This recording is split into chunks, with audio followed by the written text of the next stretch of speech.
France est l'opérateur historique des 4 aéroports de Corse. Air France en Corse, c'est 500 salariés, dont 450 travaillent dans les aéroports et 50 en agence commerciale. En renfort, 50 personnes sont embauchées sous contrat à durée déterminée.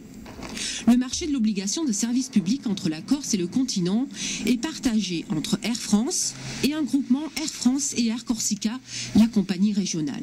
Air France touche 15 millions d'euros cette année de subventions, mais les dessertes seraient de plus en plus déficitaires selon la direction. Aucun chiffre n'a été communiqué. Accueil, enregistrement, embarquement et débarquement des passagers et bagages, la compagnie s'occupe de tous les vols à Ajaccio et à Bastia. L'entretien des avions et le personnel navigant sont gérés quant à eux par chacune des compagnies. Enfin, Air France, c'est 13% du capital d'Air Corsica.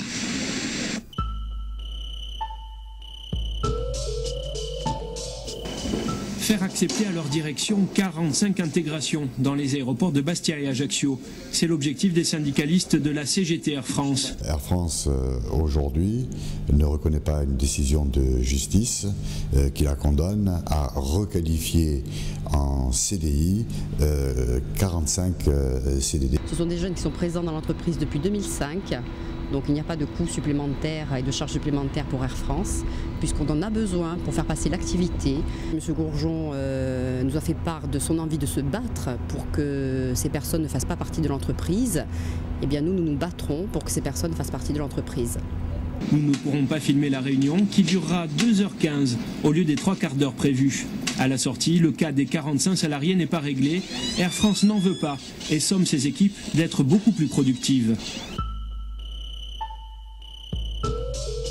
On nous a déballé de quelle manière on pouvait faire des gains de productivité, y compris en faisant appel à la sous-traitance, en essayant de redéployer les personnels sur d'autres tâches. On nous parle d'une trajectoire qui va faire en sorte de diminuer le nombre d'emplois sur les escales de 150. Voilà. On travaillerait éventuellement jusqu'à 42 heures par semaine, avec des pics de saisonnalité de mars à octobre chez nous qui sont très importants, puisque l'activité augmente de 80%.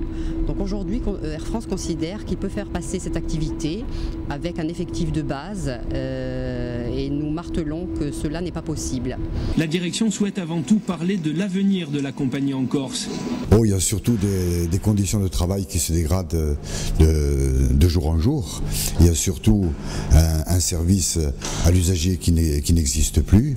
Il y a manifestement une volonté délibérée aujourd'hui, comme nous l'a d'ailleurs annoncé dernièrement notre chef d'escale, de déshumaniser les aéroports. On a l'impression qu'Air France voudrait des aéroports fantômes avec plus aucun personnel, et c'est la tendance, puisqu'avec les bornes libre-service, les BLS self-tag, tout ce qui se profile à l'horizon nous inquiète énormément et on se dit qu'à terme l'usager va arriver dans l'aéroport, va se débrouiller tout seul et arrivera dans l'avion sans avoir vu personne.